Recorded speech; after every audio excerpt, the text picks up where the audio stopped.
बैतुल मुक़द्दस की फ़तह और उसकी तारीख़ी अज़मत। इबादत करते और रातों को बेदार रहते हैं। ये वही मस्जिद है जिसकी बनाह सैयदना दाऊद अलैहिस्सलाम ने डाली और सैयदना सलीमान अलैहिस्सलाम उसकी हफाजत की वसीयत कर गई। उससे बढ़कर उसकी बज़र्गी की दलील क्या हो सकती है कि परवरदिगार आलमीन ने उसकी तारीफ़ को सुब्हानल्लज़ी से शुरू किया। सैयदना उमर रज़ी अल्लाह ने कमाल सही से उसको फ़तह किया था कि उनके उसकी तारीफ़ में अल्लाह तबारक व ताली ने एक बज़र्ग सूरा को शुरू किया और कुरान का भी वहीं से शुरू होता है। बस ये मुकाम किया है, बज़र्ग और आली शान है, और ये मस्जिद कैसी आली कद्र और अकरम है जिसका वस्फ बयान नहीं हो सकता। अल्लाह ताली उसकी अलूशान को इस तरह बयान करता फरमाता है, वालिदी बाज़गना खोला, यानी ये वो मुकाम है जिसके अर्द गर्द को हमने बरकत बख्शी और अपने कमाल कुदरत की आयात निस्फ अपनी नबी सल्ली तालीम को उस मुकाम पर दिखाएं। फ़र्द सुल्तान ने एक ऐसी मौसर और दलक्श तकरीर की कि सामाइन खुश हो गई, और ख़ात्मा तकरीर पर सुल्तान ने अल्लाह ताली की क़िस्म उठाए कि जब तक बैतुल मुक़द्दस पर इस्लाम की झंडी नस्ब न करूं और रसूल मकबूल सली अल-आज़ीम के कदम की पैरवी न करूं और सफ़र व मुबारक पर काबिज़ न हो जाऊं, अपने कोशिश के पाँव को न बनाऊंगा और इस किस्म के पूरा करने हैं लड़ूंगा। मुस्लिमान और ईसाई मौरख इस अमर में मत हैं। इस वक्त 1 लाख से ज़्यादा मुतनफ़िस मौजूद थी, जिनमें बकौल एक मुसलमान मुअर्रिख़ 60,000 ईसाई जंग कर ईसाई अमीर या सरदार सवाई बतरीक़ यरूशलेम की वहाँ न रहा था। बालियान एक ऐसा अक्कर सुअर में जाकर पनाह गज़ीन हुआ था।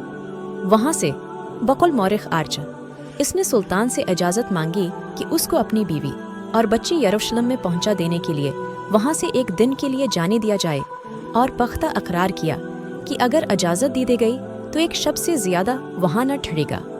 सुल्तान ने अज़राह अखलाक व मरूअत उसको इजाज़त मतलूबा दे दी, लेकिन जब यरूशलेम में आए गया तो लोगों ने उसी वहीं रह जाने की तरगीब दी, और बतरीक़ हर ये कि उसने भी फतविया दे दिया कि उस अकरार का पूरा करना बमुकाबला उसको तोड़ने की बड़ा गुनाह होगा। हतीन में कामयाब और कामरान होने के बाद अल-क़द्स की जानिब रास्ता बालकल वाज़ेह हो चुका था। अब ये बात मुमकिन थी कि सलाहुद्दीन उसका क़सद करता और क़दरी को शश करके उसको अपनी कब्ज़े में ले लेता, लेकिन उसने अस्करी नक्ता नगाह से उसको देखा, और यही बात उसके आलिया शख्सियत और शान अबक़रियत को नुमायाँ कर रही है। उसने ये सोचा कि अल-क़द्स तो कई शहरों के दरमियान वाक़ई है, और साहल समंदर पर सलीबियों की कई मराकज़ कायम हो चुकी हैं, जहाँ से वो बैरूनी दुनिया के साथ ताल्लुकात बड़ी आसानी से कायम कर सकते हैं, खुसूसन ईसाइयों की वो ममालिक जो अर्ज़ फ़लस्तीन में सलीबी नापाक वजूद को लखड़ा करने में चश्मों की हैसियत रखती थी। इसलिए उसने पहली साहली सलीबी मराकज़ से खलासी पानी और दूसरी सलीबी क़ल्लाओं और पनाहगाहों पर कब्ज़ा करने का पख्त प्रोग्राम बनाया। इसने अपनी प्रोग्राम की तकमील के लिए अस्करी एतबार से हर तरह की तैयारी के मुजाहिदीन को अपनी हमराह लिया और अपनी जहन में कहींची हुई खतूत को ज़मीन पर कहींचने के लिए चल पड़ा। हतीन की कामयाबी के बाद सिर्फ चंद माह है गज़र ने पाई थी कि अल्लाह ताली ने उसी मंदरजा झील शहरों और कलाओं पर फ़तह नसीब फरमा दी।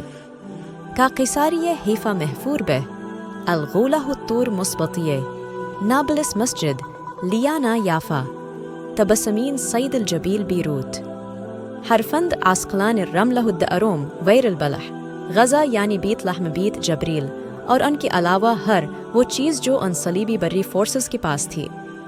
जैसा कि हम पहले बता चुकी हैं कि ये सब अजीम कामयाबियाँ और बड़ी बड़ी फतुहात मार्का हतीन के बाद 585 हिजरी में सिर्फ चंद महीनों के दौरान ही पूरी हो गई थीं। उस तरह बैतुल मुक़द्दस को फ़तह करने के लिए फ़ज़ा मकमल तौर पर साजगार थी।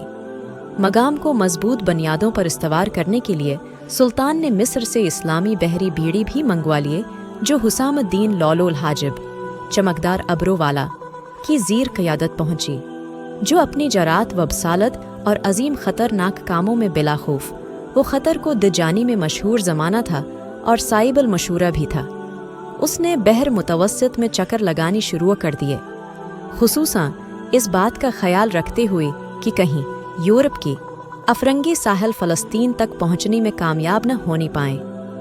528 हिजरी 15 रजब अल-मरजब को बरोज़ इतवार अल-क़द्स के करीब आन इतरा اب اس نے بیت المقدس میں محصور عیسائیوں سے کہا کہ بغیر خونریزی اور کشت و خون کی جس کی وہ ایسی مقدس مقام میں پسند نہیں کرتا اطاعت قبول کر لیں۔ لیکن جب